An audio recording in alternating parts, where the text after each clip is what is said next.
የትምህርታችን አርዕሱ የፈተና በረከቶች የሚል ነው። እዚህ ያነባሉ። በሰዎች ሁሉ ላይ ከደረሰው የተለየ ፈተና አልደረሰባችሁም፣ እግዚአብሔር ታማኝ ነው። ስለዚህ ከምትችሉት በላይ እንድትፈተኑ አይተዋችሁም። ነገር ግን በምትፈተኑበት ጊዜ ፈተናውን መታገስ እንድትችሉ መውጫ መንገዱን ያዘጋጅላችኋል። እኛ ሰዎች በህይወታችን ብዙ እንቅፋቶች፣ ብዙ መሰናክሎች ያጋጥመናል። ህይወት በፈተናና በእንቅፋቶች የተሞላች ስለሆነች በህይወታችን በፈተና ስለመጽናት መጸለይ ያለብን፣ በፈተና ስለመጽናትም መማር አለብን። እግዚአብሔር በፈተና እንዲያጸናን፣ እግዚአብሔር በፈተና ውስጥ እንዲያበረታን። ምክንያቱም በፈተና የሚጸና እሱ የተባረከ ነው ተብሎ እንደተጻፈ እግዚአብሔር የሚደሰትበት ሰው በፈተና የሚጸና ሰው እንደሆነ የእግዚአብሔር ቃል እንደሚናገር ማለት ነው። ስለዚህ አማኞች በፈተና ስለመጽናት መማር አለብን። እንዴት ነው በፈተና የምንጸናው? ምክንያቱም የእግዚአብሔር ቃል ሲናገር ህይወት ብርቱ ሰልፍ ነች። ህይወት በማይቋረጥ ፈተና፣ በማይቋረጥ የህይወት እንቅፋት የተሞላች ነች። በኑሯችን፣ በስራችን፣ በአገልግሎታችን፣ በመውጣት በመግባታችን በእያንዳንዱ እንቅስቃሴ የጠበቅነውና ያልጠበቅነው ብዙ መሰናክልና እንቅፋት ያጋጥመናል። በዚህ ጊዜ ልክ የመሰናክል ሩጫ እንደሚሮጥ ሯጭ መሰናክሉ ጋር ስንደርስ መሰናክሉን ሸውደን መሮጥ አንችልም። የግድ መዝለል ያለብንን፣ ማለፍ ያለብንን፣ መሻገር ያለብንን እንድንሻገር ግድ ይለናል። ከፈተና ንጹህ የሆነ ህይወት የለም። የማይፈተን ሰው የማይማር ሰው ነው። የማይማር ሰው ክላስ የማይገባ ሰው ነው። የሚማር ሰው ይፈተናል። የሚማር ሰው የግድ መፈተኑ የማይቀር ጉዳይ ነው። ስለዚህ እኛ አማኞች አንድ መማር ያለብን ጉዳይ ቢኖር እንዴት ነው በፈተና ልንጸና የምንችለው? አንደኛ። ሁለተኛው ደግሞ እንዴት በፈተና መጽናት እንደምንችል መጸለይ ያለብን፣ በፈተና እንድንጸና ማለት ነው። ምክንያቱም የተሳካላቸው ሰዎች፣ በምድር ላይ ተጽዕኖ የፈጠሩ ሰዎች ያልተፈተኑ ሰዎች አይደሉም። እኛን የገጠመን የህይወት ፈተና አይነት የተሳካላቸው ሰዎች ገጥሟቸዋል።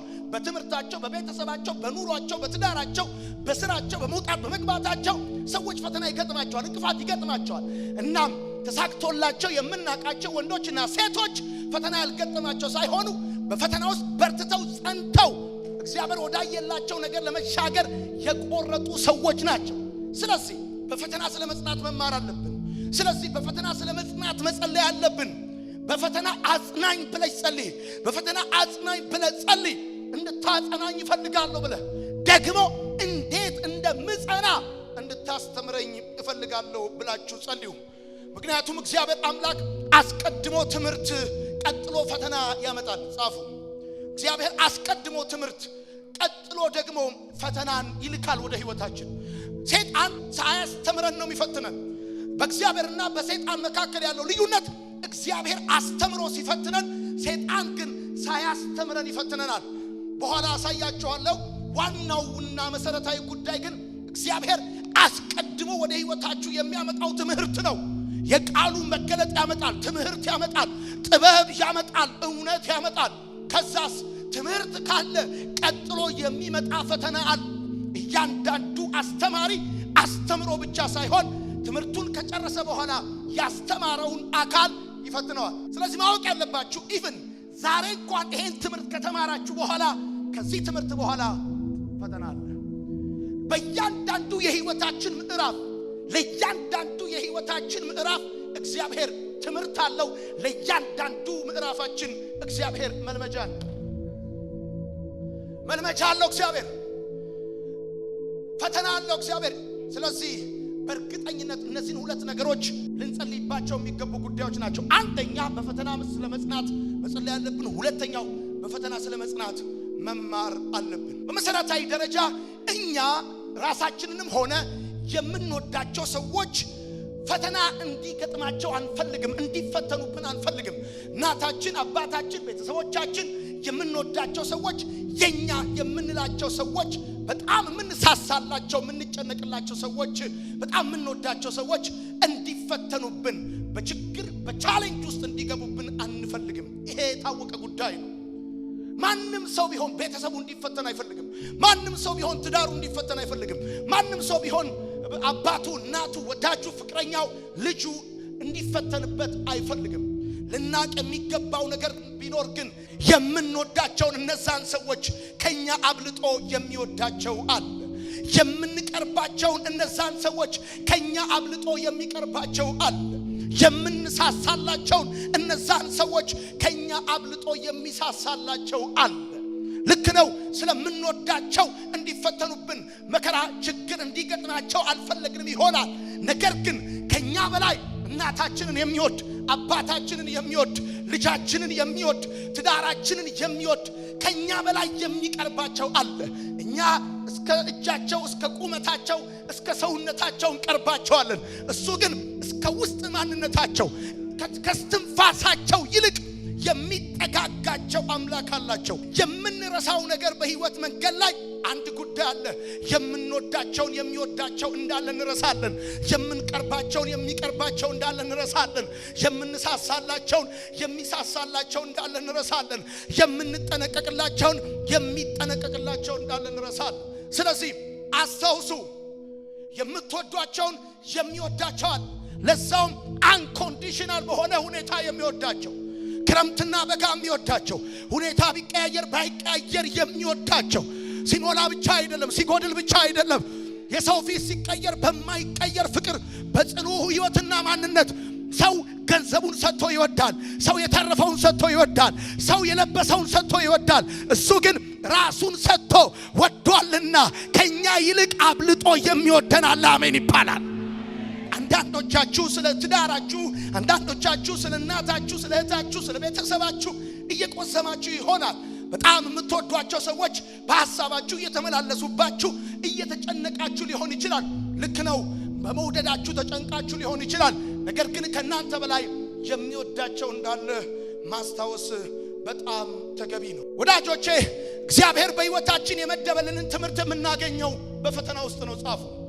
ሀገር የመደበችልንን ትምህርት ወይም ደግሞ ትምህርት ሚኒስቴር የመደበልንን ትምህርት የምናገኘው ትምህርት ቤት ነው። እግዚአብሔር በህይወታችን የመደበልንን ትምህርት የምናገኘው ግን በፈተና ውስጥ ነው። the only place መለኮት በህይወታችሁ እንድታውቁለት፣ እንድትጨብጡለት፣ እንድትይዙለት፣ በልዩ ሁኔታ እንድትረዱለት የሚፈልገውን ነገር የመደበላችሁ ፈተና ውስጥ ነው። የእግዚአብሔርን ትምህርት ማኪያቶ ቤት ውስጥ አታገኙትም። የእግዚአብሔርን ትምህርት በምቾት ውስጥ አታገኙትም። በድሎት ውስጥ አታገኙትም። ስትወደዱ ስትከበቡ ነገር ሲሳካላችሁ አታገኙትም። ከዘላለም ዘመን በፊት እግዚአብሔር ለእናንተ ሊያብራራላችሁ የፈለገውን ነገር የምታገኙበት ቦታ ሁኔታ ፈተና ይባላል። ወዳጆቼ ህይወት በፈተና እንድትከፈት ሆና የተቆለፈች የመንፈስ ቅዱስ ሚስጥር ናት። በእያንዳንዱ የህይወታችሁ ቻፕተር ውስጥ እግዚአብሔር ያስቀመጠው ሴክሬት አለ። ነገ ምን እንደሚሆን፣ ከነገ ወዲያ ምን እንደሚሆን you have no idea። ስለ ህይወታችሁ ኖበዲ ስለ እናንተ ህይወት መናገር የሚችል የለም። ግን ሴክሬት አለ። የምትደርሱበት ሚስጥር አለ። ከናንተ ውስጥ የሚገለጥ ጥበብ አለ። ህይወት አለ። ህይወታችሁ በፈተና እንዲከፈት ተደርጎ የተቆለፈ የመንፈስ ቅዱስ ሚስጥር ነው። የናንተ ህይወት ራሱ ሴክሬት ነው። ዲቫይን ሴክሬት የናንተ ህይወት ሚስጥር ነው። እናንተነታችሁ የናንተ ህይወት ነገ የምትደርሱበት ቦታ፣ ነገ የምትሰሩት ስራ፣ ነገ በእናንተ እጅ የሚደረገው ነገር ቤተሰቦቻችሁ አያውቁም፣ ጓደኞቻችሁ አያውቁም፣ አስተማሪዎቻችሁ አያውቁም። ቾክና ዳስተር ይዘው ትምህርት ቤት ገብተው ዳስተር ብላክቦርድ ላይ ጽፈው ሲወጡ አንተ ነገ ምን ልትሆን እንደሆነ they have no idea። እነሱም ያውቁት ኬሚስትሪ ነው፣ እነሱም ያውቁት ባዮሎጂ ነው። እነሱ ዴስቲኒን አያውቁም። ዴስቲኒን የሚያውቅ እግዚአብሔር አለ። ታዲያ እንደዚህ ነው እግዚአብሔር አምላክ እኔና አንተን ሲፈጥረን እኔና አንተ የምንቀል በየዓመቱ በየሲዝኑ በየምራፉ ከኛ ውስጥ የሚወጣ መገለጥ አለ። ከኛ ውስጥ የሚወጣ ህይወት አለ። ከኛ ውስጥ የሚወጣ ሰክሰስ አለ። ይገርማችኋል። ያንን የምትሆኑትን ነገር እግዚአብሔር አምላክ በፈተና ብቻ እንዲከፈት አድርጎ ነው የቆለፈው።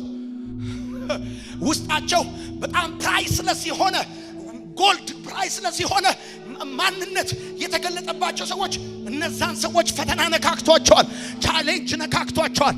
በዓለም ላይ በጣም ያበሩ የደመቁ ያብረቀረቁ ሰዎች እነዛን እንዲያብረቀርቁ ያደረጋቸው ከሰፈር የምትገዛው ቫዝሊንና ግሪስሊን እንዳይመስል ሰዎቹን ከሰዎች መካከል እንዲደምቁ እንደ ኮከብ እንዲያበሩ ያደረጋቸው ነገር ሰዎቹን ልክ እንደ ብርጭቆ እንደ ወረቀት ብርጭቆ ያሻቸው የነካካቸው ያደማቸው ያቆሰላቸው የሰበራቸው ፈተና የሚባል ነገር አለ። አንደበታቸውን ሲከፍቱ ዓለም ይሰማቸዋል። አለመታየት አይችሉም፣ አለመሰማት አይችሉም፣ አለመደመጥ አይችሉም። ቢኮዝ በፈተና ማበጠሪያ በፈተና ወንፊት ላይ ብዙ አፕ ዳውን አይተዋል። ብዙ ተግዳሮት ውስጥ አልፈዋል። ህይወት በፈተና እንድትከፈት ተደርጋ የተቆለፈች የመንፈስ ቅዱስ ሚስጥር ናት። ለካ እንዲህም ይቻላል፣ ለካ በኔ ላይ እንዲህም አቅደሃል፣ ለካ በኔ ላይ ይሄም አላማክ ነው ያላችሁት ፈተና ፈትኗችሁ ነው። ቻሌንጅን ሼክ አርጓችሁ ነው። ማታካቻ በኔ ላይ የነበረው ዓላማ ይሄ ነው ያላችሁት ካለ መረዳት ወደ መረዳት ካልገባው ህይወት ወደ ተገለጠለት ህይወት የመጣችሁት በፈተና ምዕራፎቻችሁ ተከፍተው ነው። ፈተና ህይወታችሁ በፈተና እንዲከፈት ተደርጎ የተቆለፈ የመንፈስ ቅዱስ ሚስጥር ነው። የግቢውን በር በግቢው ቁልፍ ከፈታችሁት። የትልቁን ቤት በር በትልቁ ቤት ቁልፍ ከፈታችሁት። ልክ እንደዚህ ነው ከሆነ የህይወት ምዕራፍ ወደሚቀጥለው ሊያሻግራችሁ ሲፈልግ ፈተና በሚባል ቁልፍ ነው ቻፕተራችሁን የሚከፍተው። ስለዚህ እንደዚህ ነው የሆነ ፈተና እናንተ ጋር መጣ ማለት ሌላ ቻፕተር ውስጥ ሊከታችሁ እየገለጠው ያለ ምዕራፍ አለ። ኦኬ እሱን አልፋችሁ አንደኛው ክፍል ውስጥ ስትገቡ ደግሞ አንድ ሌላ ቻሌንጅ ይገጥማችኋል። አሁንም ሌላ ይከፈታል፣ አሁንም ይከፈታል። የዛን ጊዜ እንደዚህ ይሆናል። ከብዙ ሰዎች ተሸሽጎ ተደብቆ የነበረ የእግዚአብሔር ሚስጥር በእናንተ መገለጥ ይጀምራል። ይሄ መልእክት እናንተን አልፎ በዓለም ዙሪያ በማርሴል ቴሌቪዥን የሚያዩ ሰዎችን መጀመሪያ እናንተ እንድትባረኩበት ፈልጋለሁ። ለምን መሰላችሁ? ከዚህ ትምህርት በኋላ ያጎነበሳችሁ ሰዎች ቀና ትላላችሁ። ከዚህ ትምህርት በኋላ ያለቀሳችሁ ሰዎች መሳቅ ትጀምራላችሁ። ከዚህ ትምህርት በኋላ የደከማችሁ ሰዎች መበርታት ትጀምራላችሁ። አኩሩፋችሁ እግዚአብሔርን አኩሩፋችሁ ሰውን አኩሩፋችሁ ቤታችሁን አኩሩፋችሁ ጥግ ያሳችሁ ሰዎች ኩርፊያችሁን ትተውና ሃሌሉያ ወዳጆቼ ምቹ መንገድ በህይወታችሁ ምቹ መንገድ ድካም ያቀል ይሆናል እንጂ ጉዞውን አያስቀረው፣ መንገዱን አያስቀረው። ምን ማለት ነው? ባጭር አማርኛ ከአዲስ አበባ ወደ ሐዋሳ ዛሬ ስመጣ ከአዲስ አበባ እስከ ዝዋይ ድረስ ሃይዌው ተሰርቷል። መንገዱ ምቹ ሆኗል ማለት ድካም ያቀል ይሆናል እንጂ ጉዞውን ያስቀረዋል ማለት አይደል። አዲስ አበባ የነበርኩ ሰው ሐዋሳ ለመምጣት መንገዱ ምቹ ስለሆነ ተሻግሬ ሐዋሳ አልገባም። የፈለገውን ያህል ምቹ ቢሆን የፈለገውን ያህል ሰፊ ቢሆን እንቅፋት ባይኖረው ፈረስ ጋሪ ባይኖረው ሌላ መኪና ባይኖረው መጓዜ ግድ ነው። ምቹ መንገድ ድካም ያቀላል እንጂ ጉዞ አያስቀርም። ልክ እንደዚሁ ምቹ ሲስተም፣ ምቹ ፋይናንስ፣ ምቹ ትምህርት፣ ምቹ ቤተሰብ፣ ምቹ ቤተክርስቲያን ድካም ያቀለ ይሆናል እንጂ ፈተና አያስቀርም። ምቹ መሪ፣ ምቹ ጓደኛ፣ ምቹ ትዳር፣ ምቹ ቤተሰብ፣ ምቹ የሥራ ሁኔታ ድካም ያቀል ይሆናል እንጂ ፈተና ግን አያስቀርም። መንገዱ በጣም ምቹ ሆኖ ጉዞ እንዳላስቀርልህ ድካም እንደቀነሰልህ ብዙዎቻችሁ ኤክስፔክት የምታረጉት ምንድነው? ምቹ ትዳር እንዲኖራችሁና ከፈተና ነፃ እንድትሆኑ። ብዙዎቻችሁ ኤክስፔክት የምታረጉት ምቹ ቤተክርስቲያን፣ ምቹ አባት፣ ምቹ አሰራር። ወዳጆቼ ምቹ ሲስተም፣ ምቹ አባት፣ ምቹ አገልጋይ፣ ምቹ ጓደኛ ቢኖራችሁም ይህ ግን ፈተናን ከህይወታችሁ አያስቀርላችሁ። አንዳንዶቻችሁ በትዳራችሁ እየተፈተናችሁ ያላችሁት የትዳር አጋሮቻችሁ ምቹ ስላልሆኑ እንዳይመስሏችሁ። ከአንዳንድ ሰዎች አንጻር ሲብራራ ያንቺ ባል አንደኛ ነው። ከአንዳንድ ሴቶች አንጻር ሲታይ ያንተ ሚስት አንደኛ ነች። ግን በዚህ ሁሉ አንደኝነት ውስጥ መንገራገጭ አለው። ቢኮዝ የትኛውም ነገር ምቹ ሆኗል ማለት ፈተና ይቀራል ማለት አይደለም። አሁን አንዳንዶቻችሁ ጥሩ ደሞዝ ቢኖራችሁ ፈተና የሚቀር የሚመስላችሁ ሰዎች አላችሁ። ጥሩ ኢንከም ቢኖራችሁ በቃ ለቀቅ ያለ ድልት ያለ ለቀቅ ረቀቅ ያለ ኑሮ የምትኖሩ ይመስላችኋል። በጣም ምጡቅ የሆኑ አገልጋዮች መጥተው ቢያስተምሯችሁ አንዳንድ ግሳግስ ነገር የሚቀር ይመስላችኋል። ይገርማችሁ ተራውም ሰው በጣም ምጡቅ የሆነው ባለበት ህይወት ውስጥ ምናልባት የመከራውና የፈተናው አይነት ይለያይ ይሆናል እንጂ ፈተና የሚቀር ጉዳይ አይደለም። ወዳጆቼ ከሰው እስከ እንስሳ የፍጥረት ውበት የሚገለጠው በፈተና ነው። ፍጥረት ውበቱ የሚታየው በፈተና ነው። ከሰው እስከ እንስሳ፣ በከተማ ከሚኖሩት፣ በጫካ ከሚኖሩት፣ በቀን ከሚኖሩት፣ በጨለማ እስከሚገለጡት የፍጥረት ውበት መገለጥ በፈተና ነው። እንስሳት በሁለት መንገድ ይነቃሉ። አንደኛው ሲነከሱ ይነቃሉ። አንድ እንስሳ ከተነከሰ በኋላ አውሬ ነው የሚሆነው። ከዛ ቀን ጀምሮ በተጠንቀቅ ነው የሚቆመው። አንዳንድ እንስሳት ዝም ብሎ የሆነ ፈዛዛ የሆነ እንስሳት አንዴ ከተነከሰ በኋላ ግን አንድ እንስሳ ከዛ በኋላ አውሬ ነው የሚሆነው። አይታችሁ ከሆነ የሆነ ቪዲዮ አንድ አህያ ውሻ እየተከተለ ይነክሰዋል። ውሻው ይነክሰዋል። አንዴ ዞረና አህያ በተፈጥሮ አይናከስም። አንዴ ከነከስከው ግን ከአህያነቱ ባህሪ ወጥቶ አውሬ ነው የሚሆነው። ውሻውን ያዘው እንደባለለው። አህያ ከነከሰ ደግሞ ቀጥሎ ስለማይጮህ አይለቅህም። እንስሳ የሚነቃው አንዳንዴ ሲነከስ ይነቃል። ኮንሽስ ይሆናል። አካባቢው ላይ ምን እየተከናወነ እንደሆነ ማየት ይጀምራል። ምን ማለት መሰለ? ባጭር አማርኛ ብዙ እንስሳት ውሃ ለመጠጣት ወደ ወንዝ ጋር ሲሄዱ አካባቢያቸው ላይ ያለው ሁሉ ወዳጃቸው ነው የሚመስላቸው፣ ጓደኛቸው ነው የሚመስላቸው፣ አድናቂያቸው የከበባቸው ነው የሚመስላቸው እና ዝም ብሎ ውሃ ይጠጣል። አንበሳ ከጀርባው አድብቷል፣ ነብሩ አድብቶበታል። ዝም ብሎ ውሃ ይጠጣል።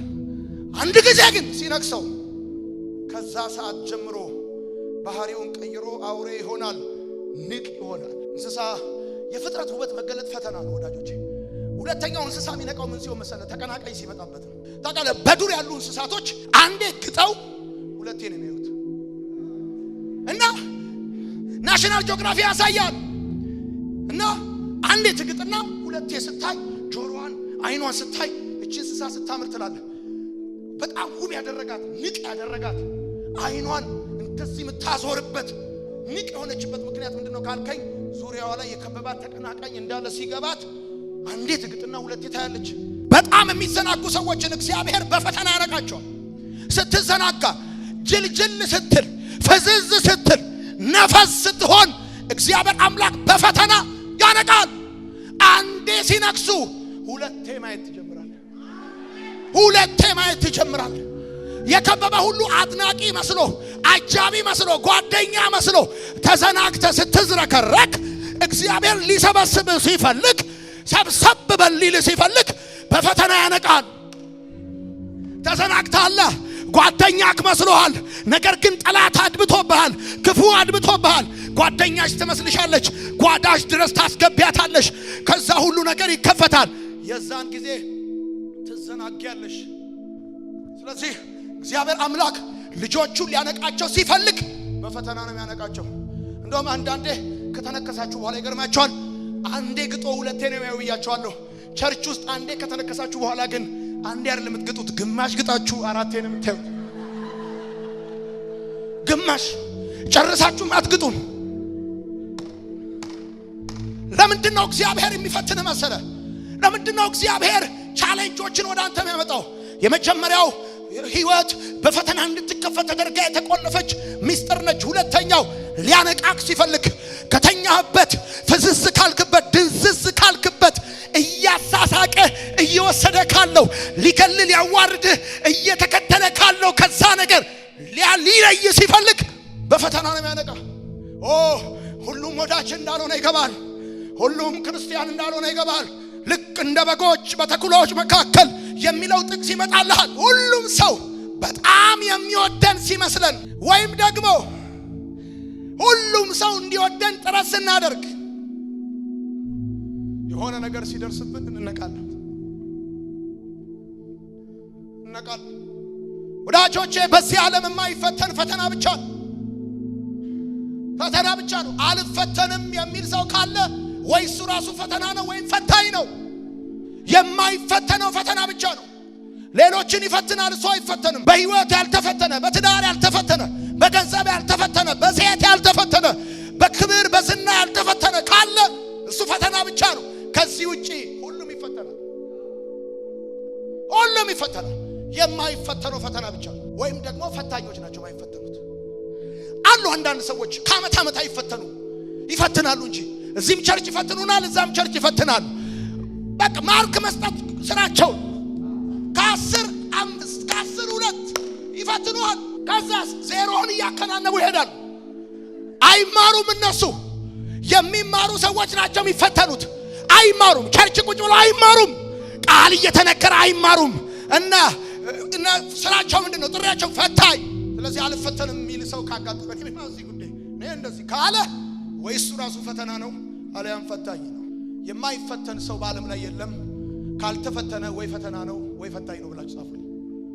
የማይፈተን ሰው ፈተና ነው፣ ራሱ ፈተና ነው። አንድ ነገር ላስታውሳችሁ ያገሬ ልጆች፣ በዚህም ያላችሁ በሚዲያ የምትሰሙኝ ሰዎች፣ ሐኪም የሚያድናችሁ በህመሙ ስርዓት ነው። ህመም በህመም ነው የሚወገደው። ሐኪሙ የሚያድናችሁ በህመሙ ስርዓት ነው። ከስቃይ ከህመም ከለቅሶ ከማቃሰት እንድትወጡ የሚያደርጋችሁ በህመም ነው። መድኃኒቱ ያማል፣ መርፌው ያማል። የሐኪሙ ንግግር ራሱ ያማል። ለመሰላችሁ እግዚአብሔር የሚፈትናችሁ ሐኪሙ እሱ የህይወታችሁ ሐኪም ህመማችሁን የሚፈውሰው በህመሙ ስርዓት ነው። ሐኪሙ ህመማችሁን በህመም ስርዓት እንደሚፈውሰው ሲያማችሁ ብርድ ሲላችሁ ይሄ ብርድ ይሄ ህመም ይሄ ቁርጥማት በሌላ ህመም ነው የሚሻረው። በሌላ ህመም አሁን ህመም እየተሰማችሁ ያላችሁ ሰዎች ካላችሁ፣ በልባችሁ ያቃሰታችሁ ያላችሁ ሰዎች ካላችሁ፣ ይሄ ህመም ከዚህ በፊት ያነከሳችሁበትን ሊፈውስ ከእግዚአብሔር ዘንድ የተላከ እንጂ የምትሞቱበት አይደለም ይላችኋል እግዚአብሔር።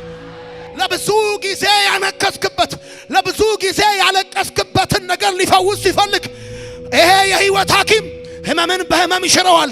ስብራትን ይሽረዋል። ተሰብረ ወጌሻ ጋር ስትሄድ አሞሃል፣ እያቃሰትክ ነው፣ እግር አብጧል እና ዝም ብሎ ቂቤ አይቀባልህም። ዝም ብሎ ዘይት አቅልጦ አያፈስልህም። ቂቤ አቅልጦ ያዝ ያደርገዋል፣ ጫን ያደርገዋል፣ ሳብ ያደርገዋል። ትጮኻለህ። ዘላለምህን እያነከስክ እንዳትኖር፣ ዘላለምህን እየቆሰልክ እያለቀስክ እንዳትኖር አውቀዋለሁ። የህይወቴን ሐኪም የህይወቴን ወጌሻ የኔን መድኃኒት የኔን ፈዋሽ አውቀዋለሁ። ሊፈውሰኝ ሲመጣ እቤቴ ሲገባ አውቀዋለሁ። አንዳንድ ህመሞቻችሁ፣ አንዳንድ ስብራቶች፣ አንዳንድ ቁስሎቻችሁ ህመማችሁን የሚሽሩ የሐኪሙ መድኃኒቶች ናቸው። የሐኪሙ መድኃኒቶች ናቸው። እያወቀ ይጫንሻል፣ እያወቀ ይጫንሃል፣ ያስ ያደርጋል። ጨክኖ ይይዛል። ጨክኖ አይሳሳልህም። ታለቅሳለህ፣ ይይዛል። ኳስ ተጫውቼ እግሬ ሲቆስል የያዘኝ ቁስል እግሬን እየባሰበት እንዳይሄድ እናቴ ፊቷን አዙራ ለሐኪሙ ጭካኔ ያሳልፋ ትሰጠኛለች። እጮሃለሁ፣ አታስለቅቀኝም። ፊቷን አዙራ ትሰጠኛለች። የህይወታችሁ ሐኪም የሆነ ፔን የሆነ የኖረ ጥያቄ የኖረ ለቅሶ እግዚአብሔር ምስክሬ ነው። በሚቀጥሉት 3 እና 4 ወራቶች ከህይወታችሁ ላታገኟቸው ይሻራሉ። ዛሬ ማታ ምን መሰላችሁ የሆነ ያለው? ልክ በደረቀ መሬት ላይ ዝናብ ዘንቦ እንደሚያረሰርስ ልክ እንደዛ እግዚአብሔር አምላክ በመንፈሱ ያረሰርሳችኋል። ጨክኖብህ አይደለም ዝም ያለው። ጨክኖብህ አይደለም ዝም ያለው። ፊቱን ካንተ ያዞረ የመሰለ ጨክኖብህ አይደለም። እናቴ ካለብኝ ህመምን ለማዳን ፊቷን አዙራ ለሐኪሙ ጭካኔ ያሳልፋ እንደምትሰጠኝ ሰማይ ፊቱን ያዞረብህ የመሰለ እግዚአብሔር ዝም ያለ የመሰለ እግዚአብሔር የጨከነብህ የመሰለ ሊገል ፈልጎ አይደለም። እያለፈ ነው። አባቴ እያለፈ ነው። መንፈስ ቅዱስ እያለፈ ነው። በህይወት እያለፈ ነው። ወደ በጓዳ እያለፈ ነው። በትዳሪ እያለፈ ነው። በህይወት በስራክ እያለፈ ነው። ወዳጆቼ የተፈተነ ሰው ንግግሩ ያስታውቃል። የተፈተነ ሰው ምክሩ ለዛ አለው። ንግግሩ ቁም ነገር አለ። የተፈተነ ሰው በህይወቱ ተፈትኖ ያለፈ ሰው ወይም እየተፈተነ ያለ ሰው ቋንቋው ቁም ነገር አለው። ምክሩ ፈዋሽ ነው። በዘመኔ በጣም ከባድ ነገር ቢኖር ያየሁት ያልተፈተነን ሰው ማናገር ነው። ያልተፈተነን ሰው እንደማናገር አቅሳይ ነገር የለም፣ ጎጂ ነገር የለም። ያልተፈተነ ሰው እግራችሁን በልቷችሁ ጸጉራችሁን እያከከ ጭራሽ ያቆስላችኋል። ተፈትኖ ያለፈ ሰው ይረዳል እንጂ አይፈርድም። ይገርምሃል። ያውቀዋል፣ ትምህርቱንም ያውቀዋል፣ መውደቁንም ያውቀዋል፣ አስጨራሽ መሆኑንም ያውቀዋል፣ መሳሳትንም ያውቀዋል።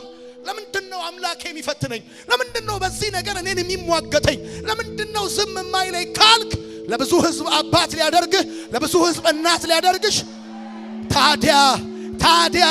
ታዲያ ሳትፈተኝ እንዴት የሚፈተኑ ሰዎች እናት ትሆኛለሽ? ሳትፈተን እንዴት የሚፈተኑ ሰዎች አባት ትሆናለህ? ተፈትነው የሚያለቅሱ ሰዎች እንዴት እንባ አባሽ ትሆናለህ? አንቺ እንዴት ተሰብረው የመጡ ሴቶች ስብራት ጠጋኝ ትሆኛለሽ? that's why ፔኑን እንድታውቂ ያደርግሻል። እኔ በመመራው ቤተክርስቲያን ስፈተን ተፈትኜ ስወድቅ ወድቄ ስነሳ ሌላ ቤተክርስቲያን የሚመራ ፓስተር ሲወድቅ የፍርድ ጅራፍ ምላሴን አላረስምም፣ ምላሴን ሰበስባለሁ። ቢኮዝ መፈተንንም መማርንም መውደቅንም መሳሳትንም ስላወቅኩኝ ለዛ ጋር ለሚወድቀው ሰው የሚራራ ልብ እግዚአብሔር የገጠመልህ በፈተና በኩል ነው። በዘመናቸው የጭካኔ ምላሳቸውን የሚያስረዝሙ ሰዎች ተምረው የማያውቁ ተፈትነው የማያውቁ ሰዎች ናቸው። የተፈተኑ ሰዎች ይራራሉ እንጂ አይፈርዱ። እኛ ሰዎች ፈተና የሚመጣብን ብቻ ይመስለናል። ፈተና የሚመጣብን ሰዎች ብቻ አይደለንም። አርፈን ከተቀመጥንበት በገዛ እግራችን የዝሆን ኩምቢ በሚያክል እግራችን ከተቀመጥንበት ቤት ወጥተን ሄደን ራሳችንን ፈተና እናመጣለን። እግዚአብሔር ያውቃል። ያውቃል አባቴ። ወዳጆቼ የደረቀ መሬት ዝናብ ሲወርድበት ውስጡ ያለ ፍጥረት ሁሉ ይገለጣል። ታውቃላችሁ? ውስጡ ያለው ፍጥረት ሁሉ ይገለጣል። የደረቀ መሬት ዝናብ ሲወርድበት ውስጥ ያለው ነገር ሁሉ ይወጣል። እኛም በማጣት የደበቅነው ነገር በማግኘት ይገለጣል። ባጣን ጊዜ ጸጥ ብሎ ውስጣችን የኖረ ነገር ስናገኝ ይወጣል። ስንሾም ይወጣል። ስንሸለም ይወጣል። ስንጠግብ ይወጣል። ስንራብ የተደበቀ ነገር ልክ ዝናብ ሲወርድ ከደረቀ መሬት ውስጥ ፍጥረት እንደሚወጣ ልክ እንደዛ ዝነኛ ስንሆን ይወጣል። ስንጠግብ ይወጣል። በረሃው የሸፈናቸው ነገሮች ሁሉ ጠሉ ይገልጣቸዋል። አንዳንዱ ፈተና ልክ እንደዚሁ ነው። ማጣት የሸፈናቸውን ማግኘት ይገልጣቸዋል። መረሳት የሸፈናቸውን መታወቅ፣ ዝና ይገልጣቸዋል። ረሃብ የሸፈናቸውን ጥጋብ ይገልጣቸዋል። ተገለጠ የኖረው ማንነት እንጂ ከየትም አልመጣም። አንድ ጊዜ አንድ ሰውዬ ሲናገር እንደዚህ ያለ አንድ ከበርቴ አንድ ሀብታም ሰውዬ ነበሩ እና ባሪያቸውን ሎሌያቸውን ወደ ቆላ ሊልኩት ፈለጉና ተጨነቁ። ናስቲ ያሉት። ከዛ አጠገባቸው መጣና ቆመ። ጸጣሉት። ከዛ ጌታዬ ይዘዙኝ እንጂ አለ። ማዘዙንስ ላዝ ነበር አሉት። ግን አትችለውም አሉት። ግድ የለም ይዘዙኝ አለ። አትችለውም፣ ቆላ ልልክ ነበር፣ ረሃቡን አትችለውም አሉት። ጌታዬ እንኳን ረሃቡን ጥጋቡንም ችየዋለሁ እዚህ ቤት አለ። ወዳጆቼ አይ ጌቶች አለ እንኳን ረሃቡን ጥጋቡንም ቻልኩት አለ። በዚህ ዓለም ላይ ከረሃብ ይልቅ የማይቻለው ጥጋብ ነው። ከማጣት ይልቅ የማይቻለው ማግኘት ነው። በባዶ እጃቸው መጥተው ጸልየንላቸው ቢዚ ሲሆኑ ገንዘብ ሲያገኙ ካቶ ከሄዱ ብዙ ሰዎች ናቸው። ቆይ ታውቃላችሁ? የተራበ ሰው ጥቅልል ብሎ ይተኛል እኮ። የተራበ ሰው የጠገበስ ከዚህ እስከ አዲስ አበባ ይዘላል። የጠገበ እንደዛ ነው የሚዘለው። ቆይ የተራበ ሰው ካልጋ ላይ ወደ መሬት ላይ ይዘላል። የጠገበስ ከመሬት ወደ አልጋ የጠገበ ዲብላ ጻፉ። ፈተና የምንናገረውን ነገር ይሰጠናል። የምንለውን ነገር ይሰጠናል። በትምህርት ቤት የተማርናቸው ትምህርቶች በአሸዋ ላይ እንደተጻፉ ናቸው። ውጥት ስንል እንረሳዋለን። በፈተና የተማርናቸውን ግን እስከ ዛሬ አንረሳቸው። 8ኛ ክፍል፣ 9ኛ ክፍል፣ 10ኛ፣ 11ኛ ባዮሎጂ፣ ኬሚስትሪ፣ ምናምን ጂኦግራፊ፣ ፊዚክስ የተማርናቸው እንደውም ቅርብ ጊዜ የተማርናቸውን ዩኒቨርሲቲ ረስተናቸዋል። ከትምህርት ቤት የተማርናቸው ትምህርቶች በአሸዋ ላይ እንደተጻፉ ናቸው። በፈተና የተማርናቸው ግን አንረሳቸው። እስካሁን እናወራቸዋለን፣ እስካሁን እናገራቸዋለን። ዘመን አልፏል፣ ዓመታት ተቆጥረዋል። ግን እግዚአብሔር በልባችን ጽላት ላይ በፈተና ጽፏቸዋል። ፈተና የምትናገሩት ይሰጣችኋል፣ የምታወሩት ይሰጣችኋል። ስትናገሩ ትጣፍጣላችሁ፣ ስታወሩ ትጣፍጣላችሁ። ለምንድን ነው እግዚአብሔር የሚፈትናችሁ መሰላችሁ? እንዳትረሱት አርጎ የሚያስተምራችሁ በፈተና ስለሆነ ነው። የማይረሳ ማስታወሻ። ኢቭን አንዳንድ ጊዜ በባለፉት ዮሐንስ ወንጌልንም ሮሜንም ኤፌሶንንም ሳስተምር የነገርኳችሁን ረስታችሁታል። እዚህ ቤት ግን የገጠማችሁን አረሳችሁት። እዚህ ቤት በህይወታችሁ ያለፉ ሰዎችን ግን አረሳችሁም። ከትምህርት ቤት የምትማሩትን ትረሱታላችሁ። ከፈተና ግን የምትማሩትን በአለት ላይ እንደተጻፈ ልክ እንደዛ ታትሞ ይቀራል። የምትናገሩት ይኖራችኋል። ደግሞ ይገርማችኋል። እግዚአብሔር ትምህርቱን በአለት ላይ የሚጽፈው በፈተና ነው። ጻፉልኝ። እንዳትረሱ ታርጎ ይጽፈዋል በፈተና። ፈተና ባለጠጋ ያደርጋችኋል። ለሚቀጥሉት 40-50 ዓመታት የምትናገሩት ነገር እንዲኖራችሁ ያደርጋችኋል። በደንብ እንድትሰሙ ይፈልጋለሁ። አገልጋዮች፣ ባለራእዮች፣ ወንዶች፣ ሴቶች፣ እዚህም አዳራሽ ከዚህም ውጭ ያላችሁ ሰዎች ፈተና ባለጠጋ ያደርጋችኋል። በፈተና ካጣችሁት ይልቅ ያገኛችሁት ይበልጣል። በፈተና ከተወሰደባችሁ ይልቅ የተቀበላችሁት ይበልጣል። በፈተና ከወደቀባችሁ ነገር ይልቅ ያነሳችሁት ይበልጣል። ፈተና ለሚቀጥሉት 40 እና 50 ዓመታት ትውልድ የሚሰማው ሀገር የሚረከበው ለሚቀጥለው ጄኔሬሽን የምትሉት ነገር ይኖራቸዋል። that's why ኢየሱስ በፈተና ውስጥ አልፎ አስተማረ። 2000 ዓመታቶችን አልተረሳም። ብዙዎች ተረስተዋል። አንድ ዘመን የተነሱ ፈላስፎች፣ የሃይማኖት አስተማሪዎች ተረስተዋል። ጌታ ግን ዛሬም ይታወሳል። እነ ጳውሎስ ዛሬም ይታወሳሉ። ምክንያቱም ተቀቅለዋል፣ ተገርፈዋል፣ ተሰንጥቀዋል፣ በድንጋይ ተደብድበዋል። ፈተና የምትናገሩት ነገር ይሰጣችኋል። አንደበታችሁን እንደ ባለስልጣን ይከፍተዋል። በደንብ የሚሰማኝ የትምህርቱን ስፒሪት ኢምፓርት የሚያደርግ ሰው ፈልጋለሁ። ፈተና ባለጠጋ ያደርጋችኋል። 1 ደቂቃ 2 ደቂቃ 3 ደቂቃ ተናግራችሁ ዝም የምትሉ ሳትሆኑ እግዚአብሔር አደባባዩን አሳልፎ ሲሰጣችሁ እንደ ምንጭ ይፈሳል፣ እንደ ወንዝ ይፈሳል፣ እያጠራ ይፈሳል፣ ቆሻሻውን እየጠረገ ይፈሳል፣ ስብራትን እየጠገነ ይፈሳል፣ ሐዘንን እየገፈፈ ይፈሳል። ይገርማቸዋል።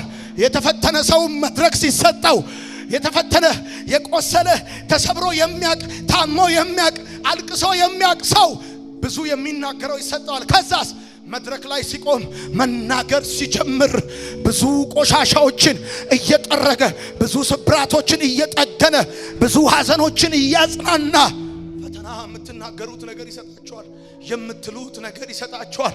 ኢቭን ለአምልኮ እንኳን እጃችሁን ከፍ የሚያደርገው እሱ ፈተናችሁ ነው። ታለፈ ያ ዘመን፣ ታለፈ የማያልፍ የመሰለው ያ ዘመን፣ የማያልፍ የመዘነው ያ ዘመን ታለፈ። አይገርምም? ማን አስቦት ያውቃል? ማን ገምቶት ያውቃል? በኔ ቁመት፣ በኔ ዕውቀት፣ በኔ ገንዘብ፣ በኔ ችሎታ የማይመስል ነገር ነው በህይወቴ ሆነው።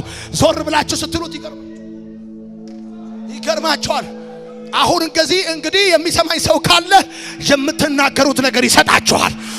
የምትጽፉት ነገር ይሰጣችኋል። እያለፋችሁበት ያለው ነገር ለቅሶ ብቻ ሆኖ አይቀርም። ሐዘን ብቻ ሆኖ አይቀርም። መጽሐፍ ሆኖ ይገለጣል። ትምህርት ሆኖ ይገለጣል። ያ መከዳትሽ፣ ያ መከዳትሽ፣ ያ መታመምሽ፣ ያ ስብራትሽ፣ ያ ባመንከው ሰው መጎዳትህ፣ ባመንከው ሰው መከዳትህ እሱ ሐዘን ብቻ ሆኖ አይቀርም። ቁጭት ብቻ ሆኖ አይቀርም። ትምህርት ሆኖ ይገለጣል የሚል ሰው አሜን ይባል። ምን እንደማይልንገራችሁ እዛ ጋር የነበረ መሪ ከነፍሪሴው ከነፍሬ ነው ዞሮ እዚህ ይመጣል። ምላችሁ ፈልጌ ነው። ከኋላ የነበረ ህይወታችሁ ዞሮ ከፊት ይሆናል። እግዚአብሔር ምስክር። ከኋላ የነበረ ነገራችሁ ዞሮ ከፊት ይሆናል። የሆነ ጥግ ላይ የነበረ ጉዳያችሁ ሌላ ቦታ ላይ ይሄዳል። እግዚአብሔር ብሎኛል። ዳይናሚክ የሆነ ሽፍት በኢየሱስ ስም ሽፍት ታረጋላችሁ። በኢየሱስ ስም አቅጣጫ ትቀይራላችሁ። ምዕራፍ ትቀይራላችሁ። እንደዚህ ብላችሁ ጻፉልኝ። ፈተና በሌለው ህይወት ውስጥ የምታተርፉት አንድም ትርፍ የለም። ፈተና በሌለው ህይወት ውስጥ አንድም ትርፍ አይገኝም። ፈተና የሌለው ህይወት እንዳትመኙ፣ እንዳትናፍቁ። አንዳቸውም አትርፈው አያውቁም። ማንም ሰው አትርፈው አያውቅም። የሚበላ ያለው ነገር ካገኛችሁ፣ የሚጠጣ ያለው ነገር ካገኛችሁ፣ የሚሰማ ያለው ነገር ካገኛችሁ ያ ሰውዬ በህይወት ማዕበል በህይወት ወንፊት ጥሩ አድርጎ የተፈተነ እንጂ ከፈተና ነፃ የሆነ ህይወት የኖረ እንዳይመስላችሁ። በህይወት የሚያተርፍ ሰው በፈተና የሚያልፍ ሰው ነው። ፈተና የሌለው ህይወት ትርፍ የለው። ስለዚህ አንድ ነገር ልንገር፣ አሁን ሰይጣን ሊያስለቅሰኝ አይችልም። ተሰደብክ ብሎ ሊያስለቅሰኝ አይችልም። አጣክ ብሎ ሊያስለቅሰኝ አይችልም። ወደቀ ጠፋ ብሎ ሊያስለቅሰኝ አይችልም። ቢኮዝ አንድ ነገር ገብቶኛል፣ ፈተና የሌለው ህይወት ትርፍ የለውም። ይገርማችኋል፣ እየተፈተናችሁ ያላችሁን ነገር እያጣችሁ ታተርፋላችሁ። ይሄ እኮ የምናገረው ነገር እኮ በአጋንንት ዓለም ላይ እንዴት ሽብር እንደሚፈጥር ልነግራችሁ አልችልም። ለምሳሌ እየተፈተንክ እያጣ ታተርፋለህ፣ እያጎደልክ ህይወት ይሞላል። ምክንያቱም አንተ you are spiritual person፣ አንተ መንፈሳዊ ሰው ነህ። አንተ ፍጥረታዊ ሰው አይደለም። ፍጥረታዊ ሰው ለመሙላት ይጨምራል፣ መንፈሳዊ ሰው ግን እያጎደለ ይሞላል፣ እየቀነሰ ይባረካል። አንድ አገልጋይ ከገጠር ወደ ከተማ ይመጣል። ከዛ ከተማ ላይ ያለው አገልጋይ እንደዚህ ይለዋል፣ እንዴት ናችሁ? እየበዛችሁ ነው ወይ? ጥሩ እየሆናችሁ ነው ወይ ይለዋል። እግዚአብሔር እየባረከን ነው ይለዋል። ይገርምሃል፣ እግዚአብሔር እየባረከን ነው፣ በተባረከ መቀነስ እየባረከን ነው አለ። እግዚአብሔር እየጨመረ ብቻ ሳይሆን እየቀነሰ ይባርካል። ቁም ነገር የሌላቸውን ባልንጀርነቶች እየቀነሰ ይባርካቸዋል። ትርፍ የሌላቸውን ጓደኝነቶች እየቀነሰ ይባርካቸዋል። እየቀነሰ አንዳንድ ጊዜ ወዳጅ ሲሄድ፣ ጓደኛ ሲሄድ፣ የሆነ ነገር ሲሄድ የጎደለባችሁ እንዳይመስላችሁ፣ እግዚአብሔር እየቀነሰ ይባርካቸዋል። እየቀነሰ ይባርካቸዋል። እኔ እንደምታውቁት ሰዎች እንዲመጡ ብቻ አይደለም እጸልያለሁ፣ እንዲሄዱ እጸልያለሁ። ፍሬ የሌላቸው ሰብስታንስ የሌላቸው ውጤት የሌላቸውን ባልንጀርነቶች ለንፋስ እየሰጠ ከህይወታችሁ ላይ ቀንሰዋል። ገለባን ከስንዴ ላይ በንፋስ እንደሚቀንሰው ልክ እንደዛ እንደውም እንደዚህ ነግራቸው በ2015 እግዚአብሔር የሚያስገርማችሁ ጥቅም የሌለውን ወዳጅነት ቀንሶ ያስገርማችኋል። ቦታ ብቻ ያያዘባችሁ ቦታ ብቻ። እኔ አሁን የጌታ መንፈስ በእኔ ላይ ነው። እውነቴን ነው ማለት ከዚህ ክብር እንጨምራለን እንጂ አንቀንስ። አንዳንድ ጊዜ ሰዎች ቦታ ብቻ እህል ብቻ ይሆናሉ። እህል ብቻ ይሆናሉ። ሰዓት መብላት ብቻ፣ ጊዜ መብላት ብቻ፣ ገንዘብ መብላት ብቻ ይሆናሉ። ከዛ ይቀነስና ይባረካቸዋል ጌታ። እና አሁን አንዳንዶቻችሁ ሰው ሲለያችሁ ጓደኛችሁ ስልክ ሳያነሳ ሲቀር ወይም ፊቱን ሲያዞር ወይም መንገድ ሲቀይር ምናምን ብላችሁ ዶንኪ ፌስ ወጋው። አንዳንድ እግዚአብሔር በዚህ ዓመት ቀንሶ ይባርካቸዋል። ይባርካል። ቀንሶ እግዚአብሔር ይባርካቸዋል። አንድ ጥያቄ ልጠይቃችሁ። ልብሳችሁን በሻንጣ ጥፍጥፍ አድርጋችሁ ይዛችሁት አንቀብቅባችሁ ይዛችሁ ትወጣላችሁ። አስቡት፣ መንገድ ለመሄድ ልብሳችሁን በሻንጣ ተሞሉና ጥፍጥፍ አድርጋችሁ እንደዚህ አድርጋችሁ ትወጣላችሁ ወደ አውቶቡስ ተራ፣ ወደ መኪናችሁ። ልብሳችሁ እንደ እንጨት ቢደርቅ እንዴት ትሆናላችሁ? ላያያዝ አይመቻችሁም። እግዚአብሔር ላያያዝ እንድትመቹ አድርጎ በፈተና ያጣጥፋችኋል። ላያያዝ እንድትመቹ አድርጎ በፈተና ያጣጥፋችኋል። እጥፍጥፍ ያደርጋችኋል። ትክልክል ያደርጋችኋል። እግዚአብሔር ሰብሰብ ያደርጋችኋል። እግዚአብሔር ለዛን ጊዜ ላያያዝ ትመቻላችሁ፣ ለአገልግሎት ትመቻላችሁ፣ ለህይወት ትመቻላችሁ፣ ለጓደኝነት ትመቻላችሁ። ለምሳሌ እግዚአብሔር ይፈትነ ቢኮዝ ላያያዝ እንድትመች እንዲተወጥረነ 100 ኪሎ ተወጥረ በቃ እንዲህ ብለህ ስትሄድ እጥፍጥፍ ያደርጋል በፈተና።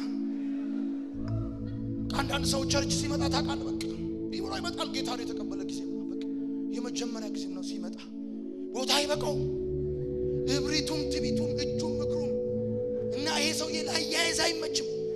ሰውየውን እስቲ ይኸው ከ5 ዓመት በኋላ ቸርች ውስጥ እጥፍጥፍ ብሎ ስብስብ የሆነ ጥግ ላይ ጌታ ሲያመልክ ታየዋለህ። እንደዛ አገር አልበቃ መሬት አልበቃ ሰማይ አልበቃ ብሎት የነበረ ሰውዬ እጥፍጥፍ ሞላጫ ሾላካ ስንሆንበት አልያዝ ስንለው ላያያዝ እንድንመቸው እግዚአብሔር በፈተና እጥፍጥፍ አገኘን ብለን እንዳንል እጥፍጥፍ ያደርገናል። ከዛ ይኸውልህ ድሮ እኮ 50 ስታገኝ አገር የማይበቃ በፈተና እጥፍጥፍ ሲያደርግ 500 አግኝተህ ጸጥ ማግኘት አይታወቅ ማጣት አይታወቅ ችግር እጥፍጥፍ ያደርጋል። ይገርማል። ላበላል ትመቻለህ፣ ላኗኗር ትመቻለህ።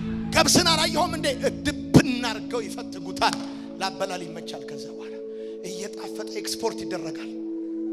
ትጣፍጣለህ። ከዛ በኋላ ላበላል ለጓደኝነት ትመቻለህ። ላየስተች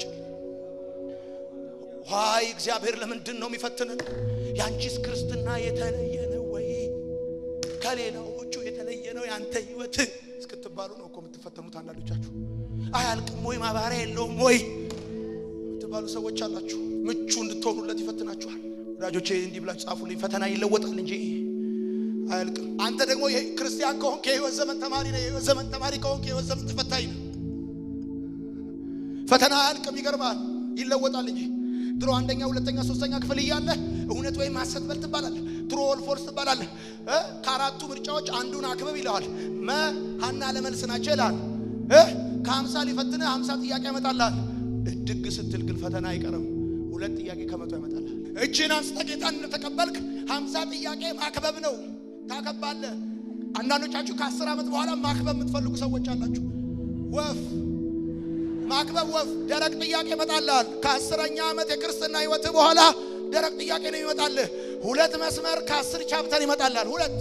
2 ጥያቄ ከ10 ምዕራፍ አብራራ ከ20 ሉክ ገጽ ጋር ይሰጣል። ካሉ ከተጽፋት አለ ማክበብ የለም። እነግርሃለሁ። ልክ እንደዚህ እኮ ነው የሚሆነው። እንዴ ነው የሚሆነው? ይኸው እግዚአብሔር ምስክሬ ነው። ሐናም ከዛ በኋላ ሐዘንተኛ መስላ አልታየችም ተብሎ እንደተጻፈ ከዚህ ቀን በኋላ ሐዘናችሁን ፊታችሁ ላይ ጠላታችሁ አይ አሁን ያላችሁበትን ሁኔታ እየሳቃችሁበት ታልፋላችሁ። እየሳቃችሁ ታልፉበታላችሁ። ፈተና የእግዚአብሔር ትምህርት ማሰሪያ ነው። ጻፉልኝ። እህል በእርሻ ላይ ታጭዶ እንደሚታዘር ነዶ ልክ እንደዛ የ1 ዓመት የ2 ዓመት የ3 ዓመት የ4 ዓመት የእግዚአብሔር ትምህርት ማሰሪያ ነው ፈተና። ዕውቀት ባክኖ እንዳይቀር፣ እምነት ባክኖ እንዳይቀር፣ ፍቅር ባክኖ እንዳይቀር በፈተና ይታሰራል። ጻፉልኝ። እምነት ባክኖ እንዳይቀር፣ ዕውቀት ባክኖ እንዳይቀር፣ ፍቅር ባክኖ እንዳይቀር እግዚአብሔር በፈተና ሸብ ያደርገዋል። አስተምሮሃል፣ አውቀሃል፣ አካፍሎሃል፣ ፍቅሩን ቀምሰሃል፣ መንፈስ ተቀብለሃል፣ እምነት ገብቶብሃል።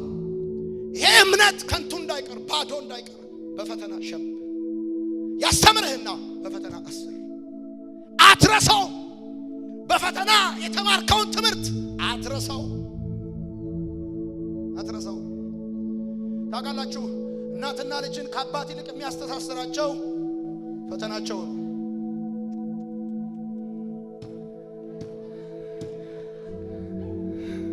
እናትና ልጅን ከአባት ይልቅ አባት እኮ ላይ መልካም ወጣት ላይ ወጣቶች ሲጠራ አባቶች እኮ አይመጡ ወጣ ከዚህ ቤት ሄድ ራሽ ይፈቀቅ እናት የሆነች ግን ልጄ ትልቅ ሰውዬ ይዘው ትልቅ ሴትዮ ይመጣሉ።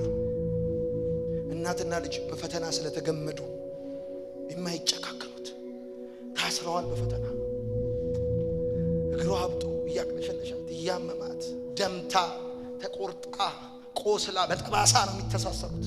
አንዳንዶቻችሁ እኮ እንደገጠማችሁ ነገር ከእግዚአብሔር ቤት የምትወጡ መስሎት ነበር። ሰይጣን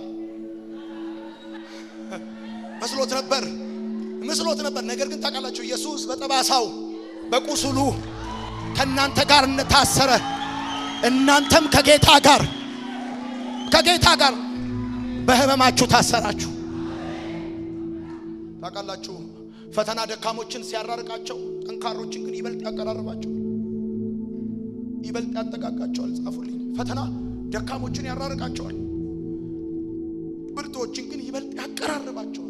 ስንዴ ገና ሲዘራ አጠገቡ ያልተዘራ ፈተና የሚባል አረም አለበት፣ እህሉን የሚሻማበት። አውድማ ላይ ሲወጣ ደግሞ በንፋሱ ከስንዴ የሚለየው ይገርማል ገለባው እንጂ እብቁ አብሮት ነው የሚኖረው። እብቁ እኮ እዛው ነው። እኔ ነገሌ ልጅ ስለሆንኩ አውቃለሁ። ገበሬው በመንሽ እህሉ ለንፋስ ሲሰጠው ገለባው ወደዛ ይሄዳል። ስንዴውና ጤፉ ከነብቁ ታች ይወርዳል። ከዛስ ገበሬው ከነብቁ ጤፉን በኩንታል ይሞላዋል።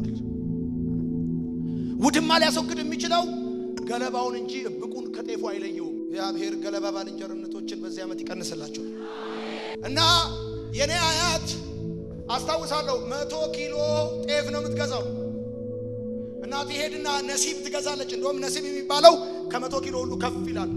ነሲብ ትገዛለች። ባጭር አማርኛ 100 ኪሎ በሉት። 100 ኪሎ በጋሪ ተጭኖ ይመጣል እኛ ቤት። ከዛስ 100 ኪሎ ይበጠራል። ሲበጠር እነ 100 ኪሎ እነ 95 ኪሎ ይሆናሉ።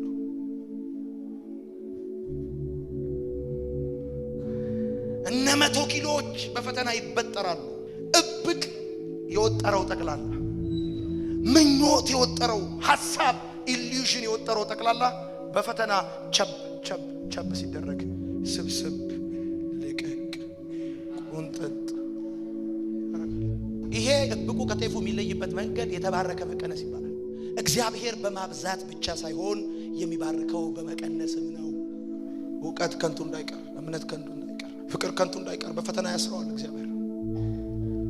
የምትናገሩት ነገር ይኖራችኋል። ጳውሎስ በሮም እስር ቤት ታስሮ በጌታ ለተወደዳችሁ ትምህርት ይጽፋል። ለፊልጵስዩስ ሰዎች ደግሜ ላለው ደስ ይበላችሁ። የምትናገሩት፣ የምትሉት፣ የምታስተምሩት፣ የምትዘምሩት ነገር ይሰጣችኋል። ለዚህ ነው እግዚአብሔር ዳዊትን ከቤተ መንግስት አቤሴሎም ሲያባረረው ወጣ። ምዕራፍ 3 ማታ ምዕራፍ 4 ጠዋት የጻፈው ጽሑፍ ነው። አቤሴሎም አባረሩት። ባዶ እግሩን ደብረ ዘይት ተራራ ላይ ወጥቶ በዱር እኔም እተኛለሁ ደግፎኛል አነቃው። ምድረ በዳ ውስጥ መዝሙር አለው። አውልቆ ያዘምራቸዋል። የኔ ጌታ ያጽፋቸዋል። ከእንቅልፋችሁ ቀስቅሶ ያጽፋቸዋል። ጳውሎስ እንደዚህ ያለ ለስጋዬ ሞጊያ ሰጠኝ አለ። አንሳልኝ ብዬ ለመንኩት ግን ይኸው እስካሁን እግዚአብሔር ፍቃዱ አልሆነም አለ። ከዛስ እየወጋ ያጽፈዋል እግዚአብሔር። ሊተኛ ሲል ህመሙ ይቀሰቅሰዋል። እንደ ሌላ ሰው ተንጋሎ አይተኛም። ህመሙ ይቀሰቅሰዋል። ህመሙ ሲቀሰቅሰው ይጽፋል። አንዳንዴ እግዚአብሔር እየወጋ ያጽፋቸዋል፣ እየወጋ ያዘምራቸዋል፣ እየወጋ ያስገለግላቸዋል። እንደ ሌላ ሰው እንዳትኖሩ ያደርጋቸዋል እግዚአብሔር። ፈተና በህይወታችሁ እንዴት እንደሚሰራ አታውቁ። አንዳንድ ሰዎች በኮምፒውተር ይሰራሉ፣ ኮምፒውተሩ እንዴት እንደሚሰራ ግን አያውቁም። በኮምፒውተሩ ጽሑፍ ይጽፋሉ፣ ደብዳቤ ይጽፋሉ፣ ፎቶ ይሰራሉ ምናምን፣ አዶቤ በደንብ ይሰራሉ። ከውስጥ ግን ሲስተሙ እንዴት እንደተቀናጀ አያውቁም። ፈተና እንደሚሰራ እንጂ በህይወታችሁ እንዴት እንደሚሰራ ዕውቀቱ ያለው መለኮት ጋር ነው። አሁን እንዴት ነው የሚሰራኝ? እኔ እየተከፈው እንዴት ነው የሚሰራኝ? እሱ ነው የሚያውቀው። እየተነካው እንዴት ነው የሚሰራኝ? እሱ ነው። የህይወትሽ ኢንጂነር ኮምፒውተር ኢንጂነር አለ እኮ። ያንቺ ህይወት ኢንጂነር ዲዛይነርሽ እንዴት እንደሚሰራ እሱ ነው። የቱ ከምኑ ጋር ሲነካካ ክብር እንደሚሆን፣ ድል እንደሚሆን፣ መዝሙር እንደሚሆን፣ ቅባት እንደሚሆን፣ ኃይል እንደሚሆን ይወጋ ያስተምራቸዋል። ኖርማል ሆናችሁ በተለይማ ደግሞ ፍቅሩን ቀምሳችሁ መንፈሱን ገብቶባችሁ የእግዚአብሔርን አባትነትና ጌትነት ካያችሁት በኋላ እያቃጠላችሁ ነው የምትዘምሩት። አንዳንድ ሰዎች አት ኖርማል ሌቭል የማይመጡበትን ቤተክርስቲያን እሳቱ እጥፍ እየነደደ እናንተ በእሳት ውስጥ ወቅት ታረጋላችሁ። ማታ ካቺላ ማቴ የቀመሳችሁት ፍቅር አለ። ተሳስራችኋል። በእውነት ተሳስራችኋል። በእምነት ተሳስራችኋል። ዝም ብላችሁ ተደምራችሁ ሳይሆን በርቶላችሁ ነው። አሜን ይባላል። ተደምራችሁ አይደለም፣ ዝም ብላችሁ ተደምራችሁ። የሰፈር ሰዎች ሲሄዱ ሄዳችሁ አይደለም፣ ቤተሰባችሁ ስለሆነ ሆናችሁ ሳይሆን አባታችሁን አይታችሁት ፍቅሩን ቀምሳችሁ ተገልጦላችሁ ዕውቀት በርቶላችሁ የመዳን መንገድ ምን እንደሆነ ታይቷችሁ። አንዳንድ ሰዎች ፈተና ከአቅሜ በላይ ሆኖብኛል ይላሉ። ከአቅሜ በላይ ሆኖብኛል ለማለት ራሱ አቅም ያስፈልገዋል። ከአቅሜ በላይ ነው ያላችሁት ራሱ ይችላችሁ ነው። ከአቅሜ በላይ ነው ራሱ ያላችሁት አቤት ይችላችሁ። ይሄ ከአቅሜ በላይ ነው ለማለት ራሱ አቅም ይጠይቃል። ወይ በሌላ አማርኛ እስቲል እያለቀሳችሁ ከሆነ ጉዳዩ አንደር ኮንትሮል ነው። ሰው ከአቅሙ በላይ ሲሆን ማልቀስ አቁሞ መሳቅ ነው የሚጀምረው ማለት ነው የሚጀምረው። ነገር ከአቅሙ በላይ ማልቀስ ያቆምና መሳቅ ነው የሚጀምረው ማለት ነው የሚጀምረው። እስኪ እስቲል እያለቀሽ ከሆነ ጉዳዩ ከአቅምሽ በታች ነው። እስቲል እያለቀሽ ከሆነ እስቲል እያለቀሽ ከሆነ ሰው ከአቅሙ በላይ ሲፈተን ማልቀስ አቁሞ መሳቅ ነው የሚጀምረው። እና አንዳንድ ሰው አሞታል ማለት ነው ይላቸዋል። ሶፍት አውጥተሽ ካልሽ አንደር ኮንትሮል ነው። አንደር ኮንትሮል ከአቅምሽ በታች እንዴት መሰላችሁ እኔ ያለሁበት ሁኔታ ካልሽ አንደር ኮንትሮል ነው። ከአቅምሽ በላይ ሲሆን መሪውን እንደለቀቀ ሹፌርና መኪና ምትሆኚው እስቲል መሪ አለቀቅሽም ራሱ እያየሽ ትወጫለሽ፣ የፈተናሽ ምክንያት የሆኑ ሰዎችን ጨፍልቀሽ ደፍጥጠሽ እላያቸው ላይ ራሱ እየሄድሽ አይደለም፣ ቢያንስ በስፖኪዮ እያየሽ እየሄድሽ ነው። ሰው ፈተናው ካቅሙ በላይ ሲሆን ማልቀስ አይደለም የሚጀምረው፣ መሳቅ ነው የሚጀምረው። ካቅሜ በላይ ነው ያላችሁት ራሱ አቅም ኖሯችሁ ኢቭን ካቅማችሁ በላይ እንደሆነ ለማወቅ ራሱ አቅም ይጠይቃል። ከዚህ በኋላ ካለቀሳችሁ መንፈስ ነክቷችሁ እንጂ በመታልፉበት ሁኔታ ተናዳችሁ አታለቅሱ። በመትባሉት ነገር፣ በሚደርስባችሁ መገፋት፣ በመሰሙት ነቀፌታ ወይም ስድብ ወይ ስማ፣ ሰይጣን ከዚህ በኋላ ኪስህን አሳይቶ አያስለቅስህ፣ ኑሮህን አሳይቶ አያስለቅስህ። አንተ የምታለቅሰው መንፈስ ይነካ የእግዚአብሔር ህልውና ቤትን ሲሞላው ገብቶኛል። የተባረከ መቀነስ ውስጥ እንዳለው ገብቶኛል። የተባረከ መቀነስ ውስጥ እንዳለው ገብቶኛል። የተባረከ መቀነስ ውስጥ ደሞዝሽ ቀነሰ፣ ገቢሽ ቀነሰ፣ ስራ ቀነሰ፣ የሆነ ነገር ቀነሰ፣ ወዳጅ ቀነሰ። የተባረከ መቀነስ። እግዚአብሔር ታማኝ ነው አለ ጳውሎስ ሲጽፍ ለቆሮንቶስ ሰዎች። ታማኝ ነው እግዚአብሔር አለ። በደረሰብኝ ፈተና አንተ ታማኝ ነህ በሉት። በማልፍበት ሁኔታ አንተ ታማኝ ነህ። ደግሞ የመውጫውን በር ታዘጋጀዋለህ። አቤቱ የመውጫውን በር ታዘጋጀዋለህ። ሌላ ቻፕተር አለ ከፊት ለፊቴ፣ ሌላ ምዕራፍ አለ ከፊት ለፊቴ፣ ሌላ ህይወት አለ ከፊት ለፊቴ። እግዚአብሔር ታማኝ ነው። በዘገየብኝ ነገር ላይ ታማኝ ነው። በቆየብኝ ነገር ላይ ታማኝ ነው። በተበላሸብኝ ነገር ላይ ታማኝ ነው። እግዚአብሔር ታማኝ ነው። ላይ ተው ታማኝ ነው። ላይ ጥል ታማኝ ነው። ላይ ረሳ ታማኝ ነው።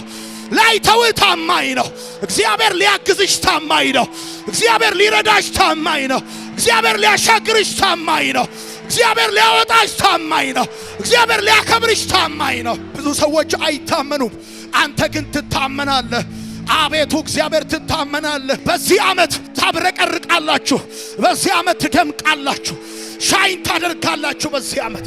በዚህ ዓመት ታበራላችሁ። በዚህ ዓመት በጨለማ ውስጥ እንደ ከዋክብት ታበራላችሁ። እየሳቃችሁ ታልፉታላችሁ። እየዘመራችሁ ታልፉታላችሁ። ለትምህርት ትበቃላችሁ። ለማስተማር ትበቃላችሁ። እግዚአብሔር ይረዳችሁ ዘንድ ታማኝ ነው። ያግዛችሁ ዘንድ ታማኝ ነው። ባላችሁበት ሁኔታ ብዙ የማይታመኑ ሰዎችን አይታችሁ ሊሆን ይችላል። እኔ እግዚአብሔር አይኔን ከፍቶታል። እንደዚህ ያሳየኛል። በ2015 ዓመተ ምህረት እናንተም በእግዚአብሔር ፍጥረትም በእናንተ የሚገርምበት ዓመት ይሆናል። ለቅሶ ቆሞ ሳቅ የሚሆንበት ዓመት ይሆናል። ማግረምረም ቆሞ ዝማሬ የሚሆንበት ዓመት ይሆናል። ዝማሬ የሚሆንበት ዓመት ይሆናል።